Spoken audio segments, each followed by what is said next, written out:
So, Connor, I think I know why some of our view numbers are down. Oh, really?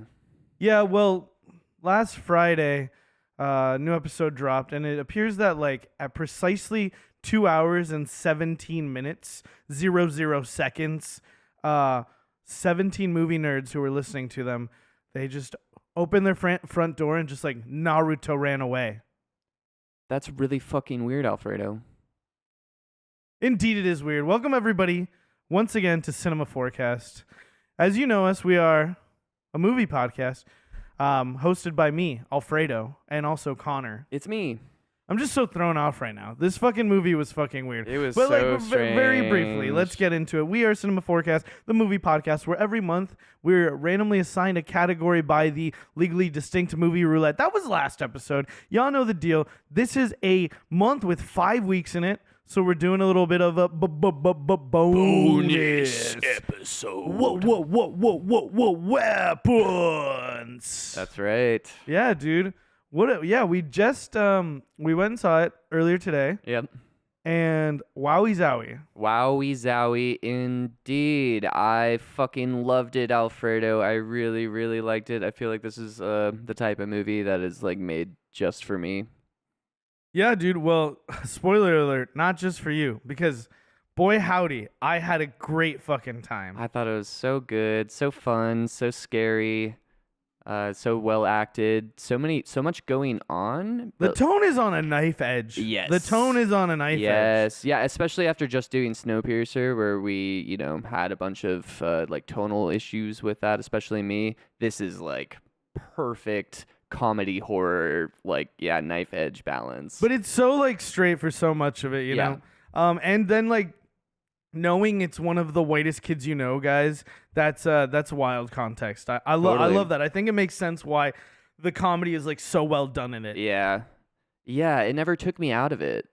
No, it was so good. It's so I think one of my favorite parts is so we were in the theater and there's the first big jump scare when she looks up Yeah. on the ceiling, Yeah. and she sees like the fucking lady who looks like a fucking clown. Yep. And I like friggin' lost it. Like I like kind of like jumped up in my seat and then like recognized what I saw and just laughed my fucking ass off. Like it was like 2 minutes later in like another scene and I was just like, pff. Was that the same moment where I think you shouted into the theater, "What the fuck?" No, I did. I said, what the yeah, I did. Yeah, and then Josh Brolin wakes up from his dream and like Later on, yeah, he died. No, it was right after you did that. No, it was a different scene. Cuz the scene I did it in was the one with Justine. Cuz that's the first jump scare we get is with Justine there. Okay, then I think you said the "what the fuck" part during No. I Josh remember Brolin's. I remember because it felt like foreshadowing. I remember. I think it was exactly that moment I said "what the fuck" and then I started laughing uproariously. Amazing. Yeah, it's pretty good. I was laughing a lot, sometimes in shock, sometimes in just because it was genuinely super funny. Yeah, it's great. I want to shout out friggin' Larkin Seipel. Also, this is directed, written by Zach Cregger. I'm not quite sure how to say his last name. Sorry, film nerds. Do not Naruto run off into the distance. But Larkin Seipel is the cinematographer. Also, sorry if I'm not pronouncing that correctly. Looks like he's done some like music videos. And yeah, I don't know. It seems like this is like, I guess. Oh, he also did Everything Everywhere All at Once. That's fucking awesome. Oh, okay, yeah. Yeah, the look of this film, I think it's a great sort of like combination of the direction, the writing, the cinematography, and the editing. But there are a lot of really fun like long shots, like the shot of her going into like the liquor store. Yeah. There's also the shots like turning towards the faces of people. Yeah. Like when we first see her, right? Like there's a lot of Justine. shots just like, it's a while before we see Justine's face. It's just like the back of her head for a long time. They do that a couple times. Another shot I remember that really stood out to me. Like this is like my favorite type of cinematography, just like super like interesting, quirky stuff, where It's super artfully done. Like very, very like awesome, like cool, like intelligent composition. Yeah. I love the way there is this efficiency of movement almost, or Yeah. like where they're just like, why cut when we can just do this all in one sort of like Yeah. movement? Like a lot of Yeah. that kind of stuff. Yeah. Yeah. One of the scenes that really stood out to me is they're running out of the house, and she opens the door, and the camera's just like on the door. So it's just like you're just seeing it like as they're struggling to open the door, and someone else is pushing them away and stuff. It's just like and it's just for like a little moment, but it's just such a cool shot. Same with like James, he's up against a door and like they're like it's getting like bashed at, and like you see it like rattling, like this camera is like set on the door and he's like holding on to it. I think it's so cool. A lot of really cool stuff. Really, really dope shit. Neither of us have seen Barbarian. I think that's now I gotta. Yeah, we definitely have to. Like, I'll just say it. This is up there as like one of my top horror movies on a first watch, where I just like, it's exactly the type of creepiness I like. It's like the mystery I like. I love me some good body horror. I thought the character work was super good, super interesting. And then the story is just so wild. And the way it's split up, like I love the unconventional storytelling. Kind of do you call that Rashomon? Is that where it's like different? No, I don't think, because it's not unreliable. It's also continuing the story. Yeah. At different points. I think it's called convergent, like a convergent story. Yeah, I love there it. might be another name for like the style of story. I remember somebody was talking to me about the movie. Like, oh, I really want to see Weapons. Yeah, it's like they're like, what's the word for like, when a lot of different like characters like stories come together, and I was like, oh yeah, no, and I thought about Rashomon, but no, I don't think that's I think quite the Rashomon same. might be unreliable narrators too. But Rashomon is also, everyone tells their version of what happened. Yeah. Like this is like you like all the chronology, you're retreading all the chronologies. Here there's some of that where like there's some overlaps, but a lot of it is like, I feel like just further like revealing more and more of the story. Feels more like a book with like multiple like character perspectives almost. Yeah, totally. I thought it was kind of a strange choice that they had the child at the beginning kind of being the narrator for the story, where it's... Oh yeah, I was gonna say VO. As soon as I heard it, I was like, oh, here we VO again. Totally, yeah. That's a shirt. Yeah, totally. It doesn't really make sense because it's different perspectives, and the little kid wouldn't know about it. But I think it's I see its placement in terms of the end of the movie, where she kind of tells you like what went down in the aftermath. But like, I don't know if it was really needed for the beginning. Yeah. It is wild the way it starts and ends with that, because I think like I feel like we've talked about this before, where it's like, what if we just watch the movie and you just kind of let us figure out what's going on? Yeah. Like, sometimes it can be more inviting, I think. When you have someone who's kind of like welcoming you into the story. Yeah, for sure. I feel like that. Yeah, I don't know. I think that's maybe like one of the only like parts of the movie where I'm watching it like. Well, it's the thing that stood out the most to me, for me being like, like, in my head. Sure. Everything else I was like so along for the ride, but like, yeah, that choice of the voiceover, yeah, and I'm curious what motivated it, but because there's other ways for these things to come out. Maybe they didn't want it to be like really corny, and maybe like to ground us in like maybe like a child sort of perspective. Yeah, I mean, I do like that additional information that what happened here was completely buried, and like you'll never find out the truth, because it puts it into the real world, right? Where it's like shit could happen like this all the time. It's just like you're not gonna know about it. Yeah, dude, it's pretty wild. I gotta say, as far as like influences, I was getting like Roald Dahl, the witches, but also The Witch. Yeah. And it was like, oh man, I just looked at like some Goya paintings earlier today, and I was looking at one called El Aquelarre, which means like the what do they call it when like witches get together? It's like a Coven. coven, yeah. And so it's like the coven, right? And so I had that in my mind when I saw when like you finally get the sort of like, also obviously massive spoilers for Yeah. this movie. We just watched it. Yeah. Obviously. Yeah, like, and we didn't really say on our bonus episodes, if you haven't listened to our other ones, usually we kind of take a movie beat by beat, but we don't take any notes for the bonus episode, so we're just kind of riffing, giving our initial thoughts, first impressions. Yeah, I'm almost thinking like maybe like for another bonus episode, because you said, oh, I really want to see Barbarian. It would be cool to talk about that, but then that we'll see if we can find a slot for it in the roulette. Totally. Yeah, and I love witchcraft stories. I was thinking about like what is it about witchcraft stuff that like is so creepy and so effective for me? And I think it's when you have horror that the source of the evil is on screen. I think it's like the Jaws effect, right? When you don't see Jaws under the water, and like the thing with witches is they're just like a thread that connects the horrors of the unknown with our reality, right? They're manipulating some horrors that are but like much deeper horrors that we can't comprehend, and I think it's that like tip of the iceberg kind of view of like the supernatural stuff that really works for me in horror. No, I dug it a lot. I love the system of the magic. Yeah. It's very like voodoo-esque. Yeah. It also, I love how she just knows these things. Yeah. And then the kid is able to do it to her. Also, I wanted to say, I love like that the way that conclusion. she's defeated, it's like, I also felt like there's a little bit of Hansel and Gretel. And then it started making me think about like fairy tales and the old scary woman luring like the children and using them like to be like young.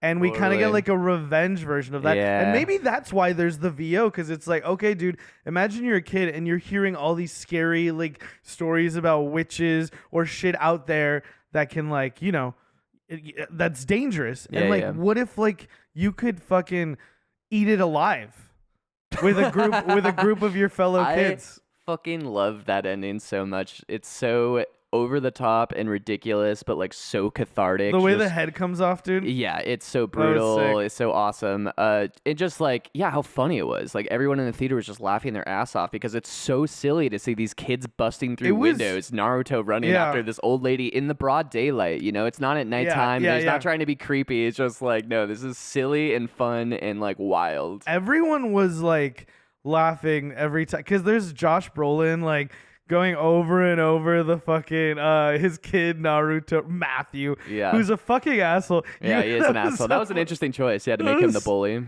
Yeah, I mean, I think it like Alex is such an interesting character. Yeah, really good actor too. Yeah, I was impressed by his performance. He did a great job. It also like feels like, dude, there's so much implied about like how he was like when like he like kind of acts like, oh, I didn't know what you were gonna do, but he never says that at the same time. But there's a little bit of this like, oh, like I'm naive, but at the same time like, oh, I don't. There's this like almost conflict of like I kind of wanted him to like, I don't know, maybe I'm just like reading too much into it, but just setting that kid up as like a bully and then like having him be under the like power of this spell.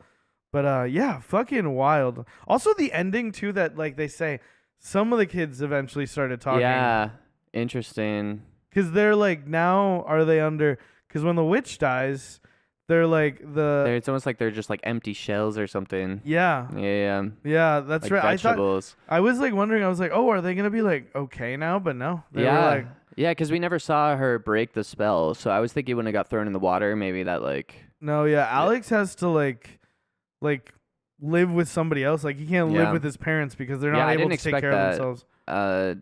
Like a good bittersweet ending in that way, where it's like, we did get our very cathartic witch getting torn apart by a bunch of kids, but then it's also like, Alex is gonna have all the trauma forever now. Dude, friggin' JB, dude, back in the saddle again too. Yeah, Josh Brolin was great. I was worried at first because he shows up in the meeting, and I'm like, is like he just kind of in the background of this movie? Are we not gonna get him as in a major role? But then I was glad. And it's cool how you don't really see his face until he comes into play. Yeah. Also, him sleeping in his son's bed. Yeah, oh fuck, dude. There's so much good, effective, emotional stuff. Like I was thinking with the what the fuck scene, I was like, dude, palate cleanser. It's that little pickled ginger right there, dude. Like I really was feeling like this is like a fun horror movie because like, oh man, I get to, but it's like heady at the same time.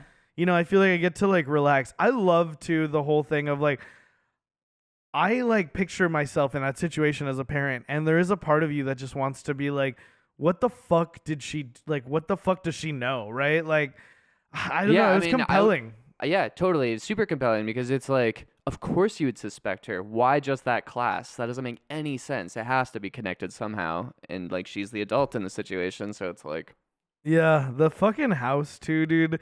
It's so creepy. It's like just really satisfying, like cinema experience. And I like that we had like a crowd where like people weren't chatting. Yeah. Like they were like maybe like one comment, like and like you couldn't really hear them, but it's like a lot of like laughing, a lot of like it felt like a good crowd, right? Yeah. And then when the movie ended and the guy next to us was like, what a weird fucking movie. Like it was great. Yeah, it was great. For reference, we went to go see the movie roughly noonish in a theater I've never been to in Ballard. I love that theater. Yeah, we sat down. Those seats were like wild. They were like comfy. Fluffy. Yeah, but they were also like super creaky. Yeah, and they were like creaky. reclined. And Connor's taller than I am, so like my little legs were just like dangling off the chair.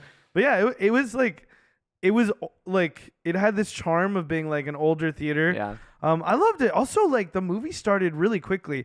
We were running like a touche late. Yeah. A touche late because I was petting up on Mr. Beans before I left, and I got distracted. So, like, we got parking. We walked in, and like we saw part of a trailer, and then like a very obvious like Google like fucking thing, you know? Yeah, commercial. Yeah, and that was it. Yeah. And then that was it. And then it just started playing. That was sick as fuck. Great movie. I do like trailers though. I do. Me too. I was like a little bit like, oh. Yeah, me too. I would like some more trailers. Yeah, but hey, it's all right. It was a weird trailer that we walked in on. It was like a kid cartoon movie too. I was like, this is a weird matchup with this movie. Oh, it was the A24 like animated movie. Oh, it was A24. I missed that. Yeah, it's a second in like a series. Supposedly a global phenomenon. That's what they say. Wow. Also, there was one right before that too. I think. I don't remember. I can't remember what it was, but yeah, fuck, man. Benedict Wong too, bro. Oh yeah, I love him. I always forget that actor's name, but he's so good in everything I see. I loved his little like gay relationship he had in it, and like yeah, they were really cute. They like were really, it was really amazing. That scene like so viscerally horrible, dude. Yeah. Where he murders him in the kitchen. The Mickey Mouse shirts, the matching Mickey Mouse shirts, all that stuff. Yeah. And I do love, dude. We've already said like what next month is out of order. I kind of feel like this is like a good out of order movie. Yeah, because I feel like there's a little vibe to it that like I love you fill in these little gaps because you see her getting attacked by him wearing the Mickey Mouse shirt. And then like we get the context of it like later on. And I like he didn't do this, or like the creators didn't do this every time, but what I liked is a lot of the time they would fill out the context just enough, but they're not like shoving it in your face. Like they show him outside in the car with the red paint in the back, but they don't need to show you him like drawing it on and stuff. You know, it's just like so good actually. It's an amazing. I love the choice.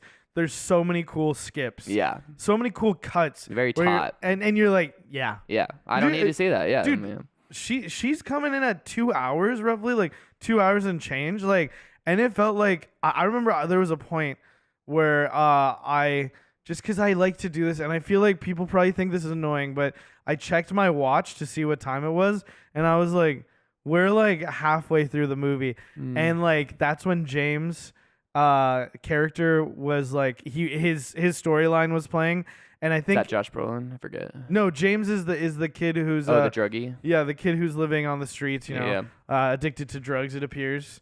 Pretty he's pretty funny too. I like that kid. Super funny. Yeah. Well, I love because I was like, is this too much? They're weaving this whole cop story and like an affair and like a drug addict, but it all just like tied together so well. Oh yeah, dude! Like, shout out to June Diane Raphael too, who is she's in like Grace and Frankie. She's also on the podcast. How Did This Get Made with Paul Scheer and Jason Mantzoukas. She was awesome as Donna, the wife. Yeah. She's not in it very much, but yeah. No, but she was fun. I love how she comes out of nowhere. Yeah. And like just like assaults Justine. Yeah, I Also, love Julia Garner too. I don't think I apparently she was in Perks of Being a Wallflower, which I have seen. I don't remember her in it though, but I thought her performance was really really good. I thought her character was super yeah, interesting. very interesting character. I think that's the character you really spend the most time with. She's kind of the like the center, the core, like the emotional core. I would say even more than Josh Brolin in Yeah, some because ways. she like is throughout. Like you start the movie with her, Josh Brolin like comes in, fills in some gaps, and then like she keeps popping up. You know. And she's being unjustly blamed for Yeah. so she's kind of like, the hero And redemption. you gotta love the person who's being like accused of something, and you were watching them buy 2/5 of vodka at the liquor store, right? Yeah. And then later on, the context of like she has like given a kid a ride to home, she hugged a kid, and like just these like small things that sort of show that she has some sort of slightly inappropriate behavior. And then she was dismissed from her last job Yeah. because of an inappropriate relationship with a faculty member. Yeah. And you just kind of get a vibe for like she like I don't know, just seems like a very human sort Yeah. of lady, like I thought her relationship with I think his name's Paul, the cop, was super believable. I thought it was really like Yeah. well written and interesting. Paul was also like Super believable. interesting Yeah. character. Yeah. Yeah. Alex, man, still like that really gets to me, dude. That with that kid, fuck. And then he's kind of the hero at the end, like Alex? yeah, the Yeah, little yeah, kid, yeah. absolutely. Yeah. The little Totally. kid. Yeah, I love Also flipping such it an around interesting on the touch. witch. Yeah, and just the way because I was like, okay, well, obviously some shit's going on in this house, and that's always like an important thing to me when if a character is not giving information for the convenience of the plot, it better be a really fucking good reason, right? So that was on the back of my head, like, okay, why isn't he telling her what's going on? It's not just because he's scared, right? But it's like, oh no, his parents are being held hostage by a witch. Yeah, like, yeah. that's great. It's pretty dope. Pretty good shit. Fuck, dude. I loved it. What it reminded me of, I think I've told you about this experience before, but I saw the movie Mother the day that it came out in theaters. Nice. And I had so much fun. I went with my friend who we were going to film school together, and we went like after class. And it was the day it came out, and I was like blown away by that movie. The movie is very wild and kind of like extreme in a lot of ways. But I remember I will always remember fondly as like a awesome fucking like movie going experience. Same with like Midsommar, right? Mhm. Like those like sort of like now modern horror sort of like kind of becoming a little bit of classics like within their own time. And this one, dude, it was up there like when I watched it, like shot up there. I can't wait to like watch it again, like to Yeah. give it some time to breathe Yeah. and really watch it again. Really interested to hear what other of the homies have to say Yeah. about it, what they think, what their takes. Yeah, I'm curious to see, like, Red Letter Media has a video on it that I've been avoiding watching, so I'm excited to see what their takes on it is. Fuck yeah, that's cool. Yeah. That's interesting. You wanna hear a little bit of trivia? Sure. Got a little bit of trivia here. This trivia corner could be sponsored by IMDb if they want to do that. But you know what? Free plug. I love them. Fuck it. Yeah. Apparently, Netflix was ready to pay more money up front than New Line, but an assured theatrical release was a better selling point. Yeah. To further capitalize on the themes of the movie, the theaters listed showtimes at 2:17. Oh, I love that. That's pretty so good, right? fun. I've never seen a movie do that before. That's great. I guess there were some parts that Zach Cregger thought were very funny that ended up getting cut because test audiences didn't laugh at them. I guess there's Zach Cregger talks about the inspiration behind the way the kids run off into the night. Yeah. Naruto. Yeah, so what it actually is it's from here, I'll read this whole sort of quote. Every child runs across the yard with the same curious posture, body erect, arms outstretched in a downward V like someone holding heavy bags. They run like the naked Vietnamese girl covered in napalm from that iconic photo. Oh my god. It's an award-winning war Jesus. image called The Terror of War, also known as Napalm Girl, that was taken in Vietnam in 1972, and it shows a 9-year-old girl running from her village after it was mistakenly hit in a strike. Jesus Christ. Yeah, pretty wild, right? Yeah, visceral. When people have that level of intentionality, I love that shit. And I think it really kind of gives an awesome context, like Yeah. post movie, because like we were like all kind of laughing about Yeah. the Naruto It looks running in very the theater. funny. But like having that, I'm kind of like, Damn. dude, yeah, make your choice and stick to it, man. Well, so even if it's interesting because I think he knew it was going to be laughed at, and I think he's fine with that because the movie is so funny.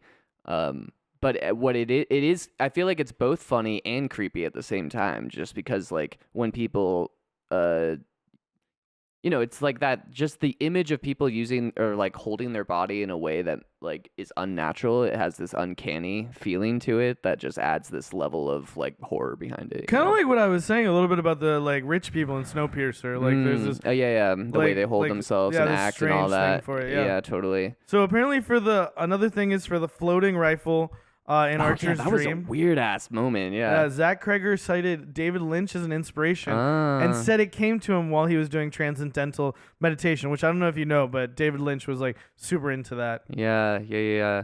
Also, 4 other people who were considered for the roles. We have Rooney Mara and Elizabeth Olsen. They both turned it down. And then Pedro Pascal and Renat, I don't know who this actor is. Sorry, Renat Rensvi were then cast, but ultimately had to drop out due to scheduling conflicts. Oh, that's too bad. And Pascal, it was for the fucking the Fantastic Four, which I guess like Julia Gardner is also in Fantastic Four. Interesting. Cool. Well, I'm a Julia Garner fan now for sure. I like her. Yeah, she was dope. She did a good job. Yeah. Pretty good performances all around. Yeah. I thought I have very few nitpicks overall. I would say it ran into one of the like a horror nitpick I have. It was a critique I had of Alien, where sometimes it's fine. It's just a little too much wandering around waiting for the scary. Slowly looking through the house for like really long periods of time, and then they would do it in dreams, and it's a dream, and it's like I already know this is all just leading up to a big like spooky moment. The long tension doesn't really work for me a lot of the times in that because I'm just like yeah, like I get it. Yeah, I liked it. I liked the pacing of it. I was pretty happy with the pacing. It was very only a couple times. It was just it worked for me, but then there like were a lot of moments like that where it was just like really like slowly looking through the house and stuff like that, or like slowly peeking through the window, and it's just like yeah. But for sure. But still, like I thought the pacing was amazing. Like that stuff, I barely noticed it. I do want to talk about the witch a little bit because I think. Yeah, can I give you 2 more things? Yes. Yeah.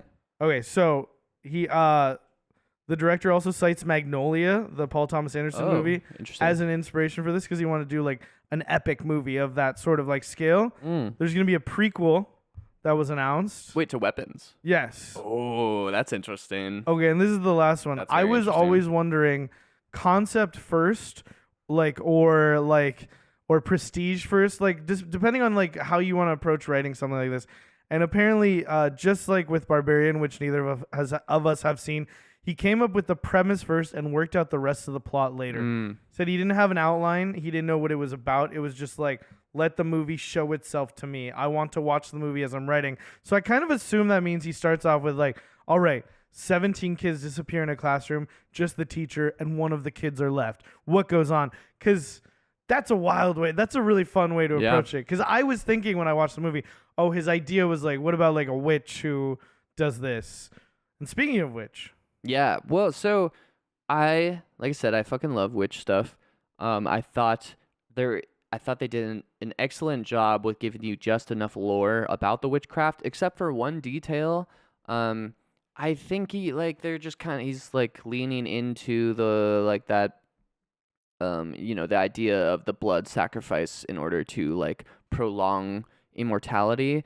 But we never really got any, like, I just wanted like a little more on what she was doing with the kids, like how that ritual worked or what was happening there, or like more signs that if she was like getting younger looking or something. Like I don't feel like it explained very well what her plan was with the kids. Yeah, I get, I think in my head I was like, she's gonna like do a VVH and like bathe in their blood. Yeah, I would have just liked a little hint of something, like just Right. something to chew on about, because I felt like they gave just enough of that kind of here, chew on this thing for everything else. It was just that one question, and since it's kind of the center premise of what everything that's going on, I would have liked just like a little bit more there. I think that for me, it's the cultural and like like a long-standing sort of shorthand. And I think with me thinking about the like sort of fairy tale aspects of it, it's like witches have always sort of been presented in this way of like stealing children and eating them, or like extracting youth from them in some sort of way. And I think something to chew on, I wouldn't say no to it.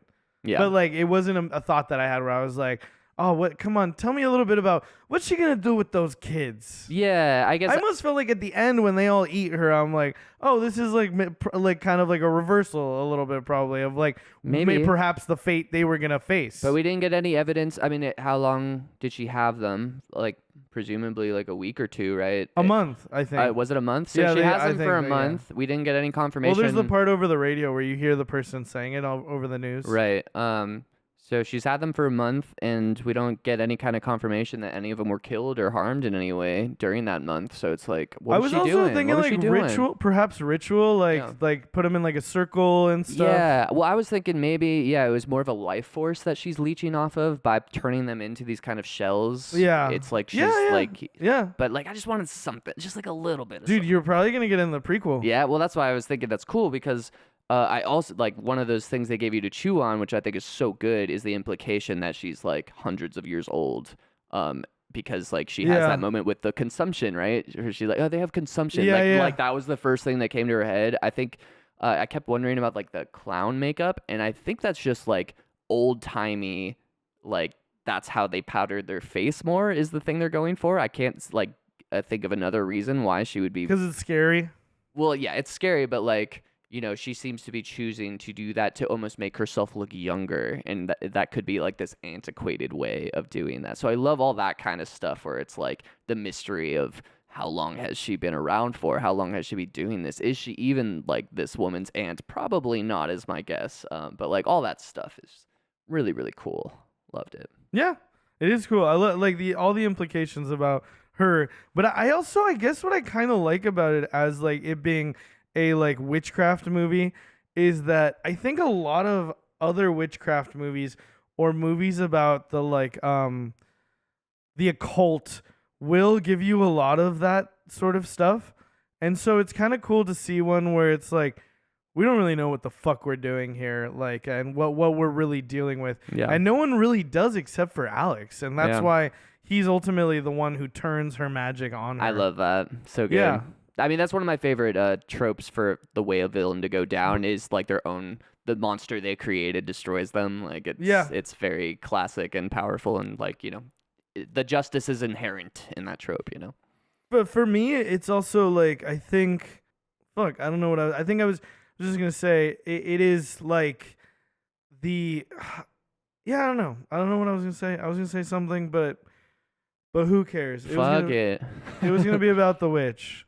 I love The Witch. Yeah. good witchcraft shit. I was good thinking a lot of witchcraft shit. Rosemary's Baby. I don't know if you've I've seen that never one. seen that movie. Oh, love Yeah. that movie. One of my favorite horror movies. That one very much just has like even less answers than something like this, but it's just like I feel like it does it less, but it gives you just enough where it could all like fit together. Yes. What I was gonna say is I am very much like drawn to the like lore and the process of it and like how the mechanics of the magic, because they do make it so interesting and make so much quick sense to you where you're like, oh, it's like some sort of voodoo thing. So I totally see why it's like, yeah, more would be dope because there is like just a little, because there's so much implied about it, right? Yeah. I think especially since it's like I said, like the center premise of all of her motivations are around this, so it'd be nice to just like get maybe that even one if she thread. just like happens to say something to like Alex like offhandedly about like an incantation or some sort of invocation or Yeah, well, one thing I was thinking, because she had that creepy plant that she was kind of worshiping, I was kind of looking to see if that was coming to life more, almost like E.T., like this perverse E.T. version of like her life force being represented in like the more plant. things like blooming and stuff. Yeah. It was cool how ultimately I was like,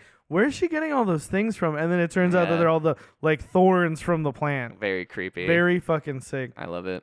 We've talked about Denis Villeneuve a little bit on this podcast, and Cregger cites for a visual influence Prisoners, actually. He really liked the like lived in world of like Prisoners, so he was inspired by that. Nice, and gotta see Prisoners, a movie also about like people, like missing people. Okay. Yeah, that's it's come up a couple times on the podcast. You gotta check it out. You gotta check it out. Gotta check it out. Pretty friggin' good.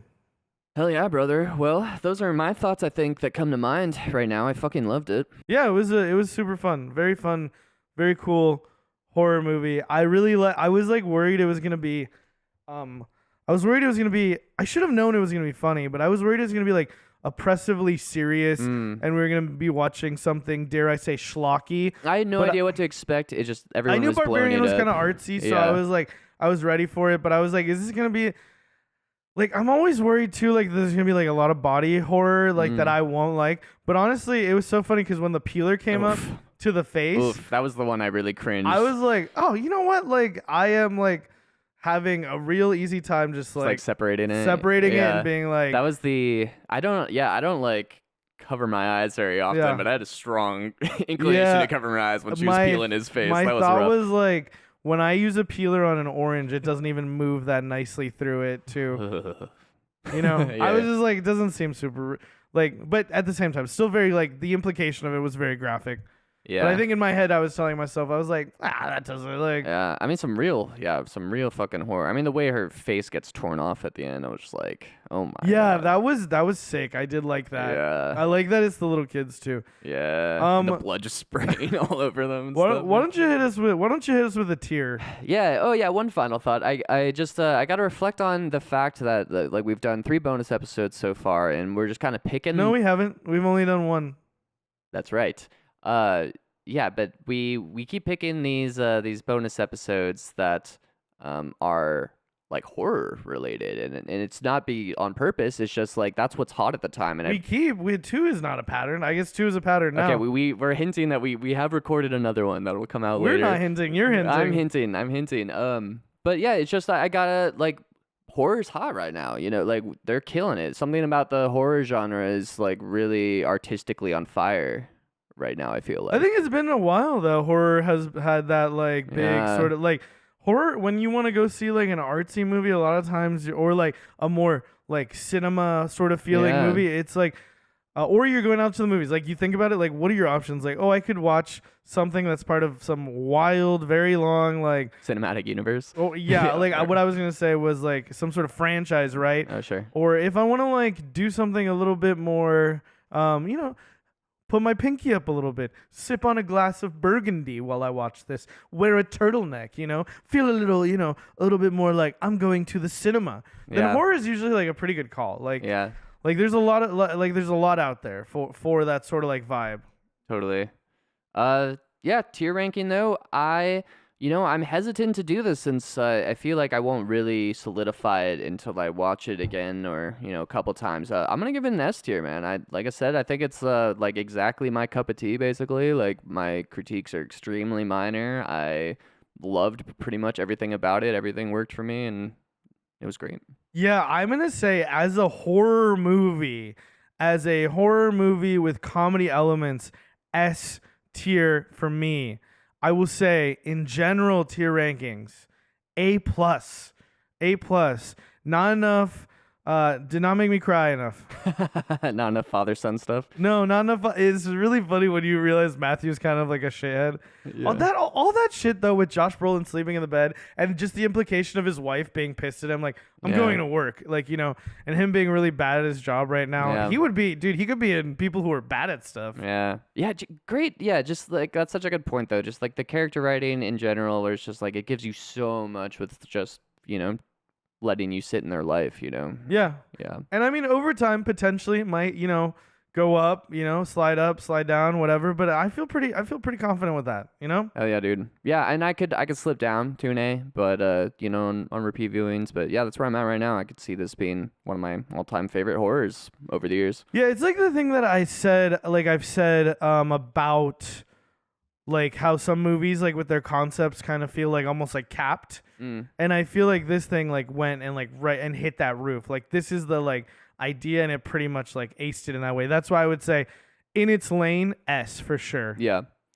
Yeah, it actually, so you and I, Alfredo, once were writing a script together, and Yeah, I was actually while we were watching it, I was like, "Ooh, it would have been like we were kind of having an idea of doing the different." perspectives. Yes, I but we had an awesome device for it as well. Yeah, I think this movie is the type of movie we were trying to write, basically, like just like fun horror, very tight. I was even like the cinematography reminded me of the type of cinematography I would want to do if I made a movie. I Like, will it's just all I great. was say I will say this.